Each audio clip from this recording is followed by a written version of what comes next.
आपके सामने विकल्प आ गया। अब आपको लालू के डर से मोदी और मोदी के डर से लालू को वोट नहीं देना है। तेजस्वी यादव भी आपकी बातों को दोहरा रहे हैं, प्रवासी मजदूरों को। मेरे भाई, यहाँ पर जितने लोग हैं लालटेन को वोट देते देते उनका आंख थक गया। 30 बरस 35 बरस से तेजस्वी यादव यहाँ आए थे, क्या बोले? हम भाजपा को हरा देंगे, हम मोदी को हरा देंगे। मेरे भाई, बंगाल में मोदी को कौन पटका? यही प्रशांत किशोर पटके। ओवैसी जी को हैदराबाद देखना चाहिए और सीमांचल जो है वो सरफराज भाई जैसे नेताओं पर, सीमांचल के बच्चों पर छोड़ देना चाहिए।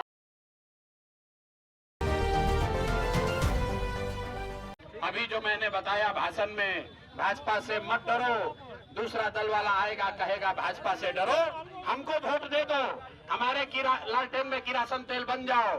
जनसुराज ये कह रहा है, सारे इस्लाम को मानने वाले मुसलमान भाई अल्लाह से डरिए और हक के साथ खड़े होइए, अपने बच्चों के साथ खड़े हो जाइए, तभी आपके बच्चों का फायदा होगा, आपके यहाँ बेरोजगारी खत्म होगी। और अभी सारे समाज ने, सबने मिलकर लब्बैक कहा है और यहाँ जो कि हाट की धरती से ये शुरुआत हुई है, अगले 15 दिन में पूरे बिहार में आप ये परिवर्तन का, बदलाव का लहर देखेंगे। 14 तारीख को एक नई व्यवस्था बनेगी जिसका नाम है जनसुराज। और जब ये व्यवस्था बनेगा तो और कुछ काम हो या न हो, पहला काम क्या होगा?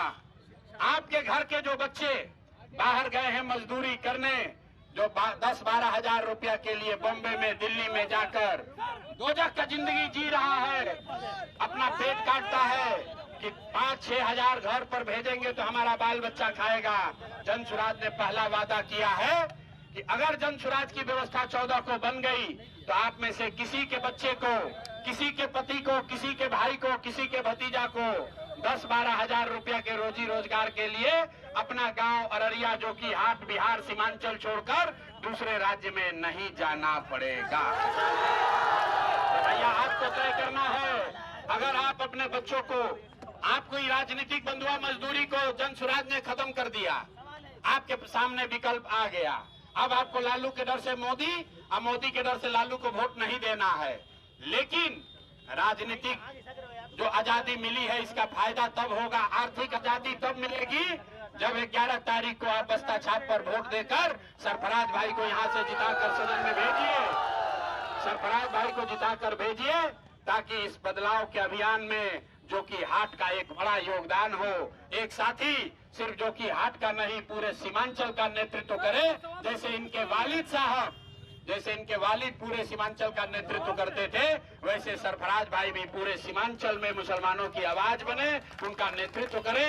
इसीलिए ये अभियान में क्या हिस्सा बने हैं। तेजस्वी यादव भी आपकी बातों को दोहरा रहे हैं, प्रवासी मजदूरों को। मेरे भाई, यहाँ पर जितने लोग हैं लालटेन को वोट देते देते उनका आंख थक गया। 30 बरस 35 बरस से तेजस्वी यादव यहाँ आए थे, क्या बोले? हम भाजपा को हरा देंगे, हम मोदी को हरा देंगे। मेरे भाई, बंगाल में मोदी को कौन पटका? यही प्रशांत किशोर पटके थे। आप बताइए, जब CA-NRC हुआ तो बंगाल में भाजपा वाला लोग कहता हम 200 सीट जीतेंगे, तो दीदी को कौन साथ कंधा लगाकर भाजपा को हराया? यही प्रशांत किशोर थे। अगर आप हमारे साथ जुड़िएगा तो हम आपको इतना ही कह सकते हैं कि ये जो कि हाट की लड़ाई सीमांचल तक जाएगी, सीमांचल की लड़ाई बिहार तक जाएगी, और अगर बिहार में ये चीज हुआ तो ये बिहार में रुकने वाला नहीं है, देश में भी हम ही लोग इनको रोक कर दिखाएंगे।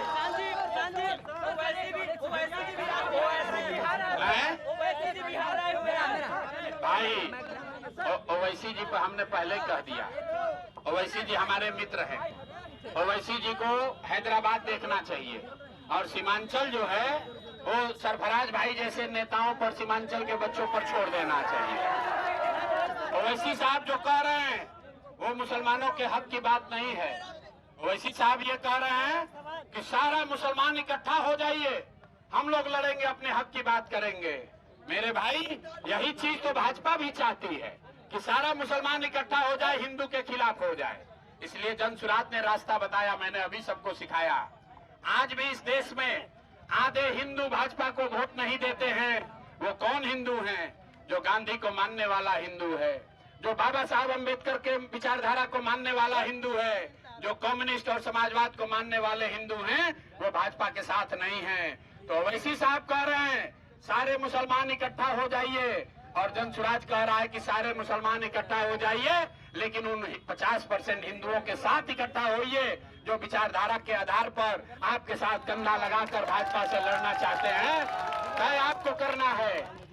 एक आए हैं तेजस्वी यादव, वो MY का फॉर्मूला दे रहे हैं, MY, और ओवैसी साहब कह रहे हैं खाली M, उसमें जोड़ा तेजस्वी यादव ने MY जोड़िएगा 30% हुआ। लेकिन जो जनसुराज का फॉर्मूला है, इसमें 4 विचारधारा के मानने वाले हिंदुओं के साथ अगर मुसलमान जुड़ जाए तो हम लोग 60% होंगे, भाजपा वाले 40 होंगे। इसी से उनको हराया जा सकता है, इसी फॉर्मूले से आगे लड़ाई लड़ी जा सकती है।